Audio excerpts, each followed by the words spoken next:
Hello guys, welcome back to my channel. Today in this video I'm going to show you how you can post status on your Facebook account. Open your Facebook app. Now you'll see the text bar beside your profile icon where it's written what's on your mind.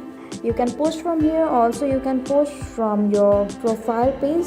Just tap on your profile icon and scroll down where you'll see a text bar. It's written what's on your mind. Just tap on that and type whatever you want to keep as your status.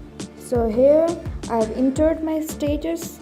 You can also select any background you like, which is at bottom of your screen. You can tap on that and choose for anyone, or if you don't want, you can just go back and remove it. After that, tap on post, which is at top right of the screen. As you can see here, I've successfully post status on my Facebook account.